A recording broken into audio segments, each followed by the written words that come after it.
Hello everybody, so a little bit ago on one of the videos I got this comment saying to do a dragon breath spam, and someone said to do it on ouch, which I thought was kind of funny, so I decided to give it a go. And that's also a reminder that I do read the comments, and also something just as a quick reminder there, as you saw, this was a long time ago and I got like submissions for it a while ago, but I'll even like do a featured run if you want to have a run featured.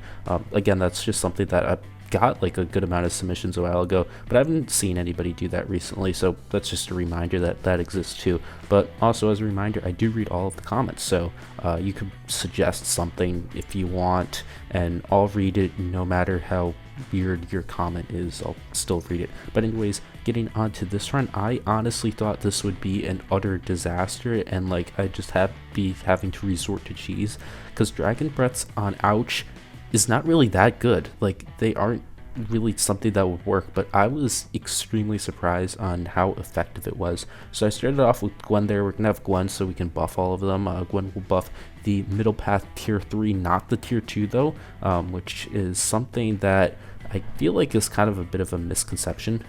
But I'm gonna be starting off, we're gonna be trying to get something with the Dragon's Breath to help out with round 40. Round 40 was kind of tough, oddly enough, but I'm going to be getting 1-3-0s so we can position them in these corners where multiple Bloons are going to be going across the lane, and that's going to be really good. And we'll pair it up with some support. Round 40 was just really weird, but I get that Alchemist up there. That ice was just kind of mandatory for actually beating the round. Unfortunately, even with that, it was still really close, but that Alch will be upgraded into a Berserker Brew later, which is pretty important for Gwendolyn. So we'll come back when there's some more updates.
So moving on, going into 63 soon, we have some villages up. I went for this MIB early just so I wouldn't get any issues on round 62, because I didn't want to have to deal with purples and all that, and I knew I could just go straight for it because these Dragon's Breath have a lot of power in the mid game, so I can go straight through the mid game with just like way less Dragon's Breath. Well, maybe not way less, maybe like 3 less from what the MIB would cost. But I'm going to be pairing it with CTA and Gluestorm. That's going to be support for the tier 3s. They're really going to enhance the power of these tier 3s a lot.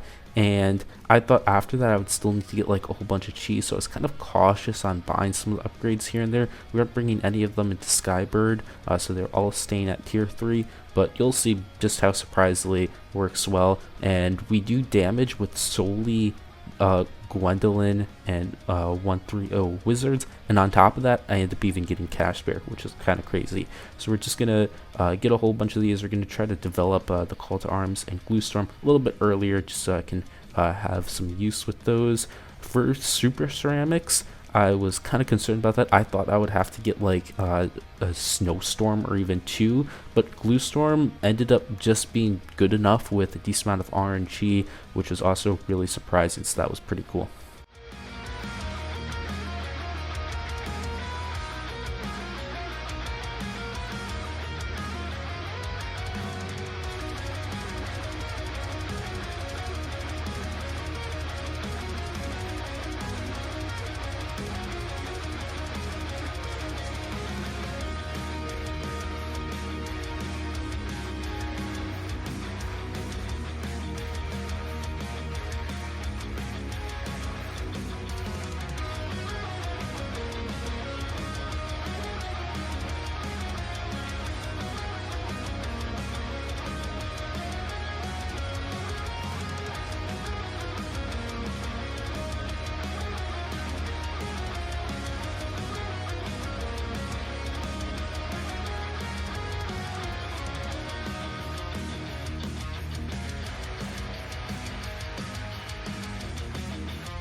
Lastly, to round things off, we're heading into the 90s here. I get a Moab shove right there, and that is just to be stalling all of the waves so I can get abilities back. I'll be constantly using the Call to Arms, Firestorm.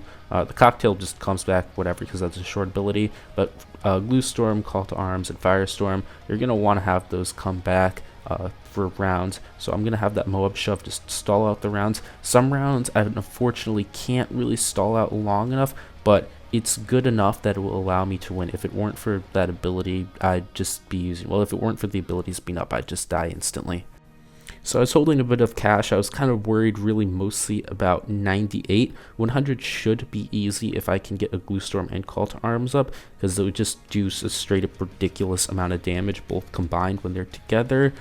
So I was holding some cash just in case.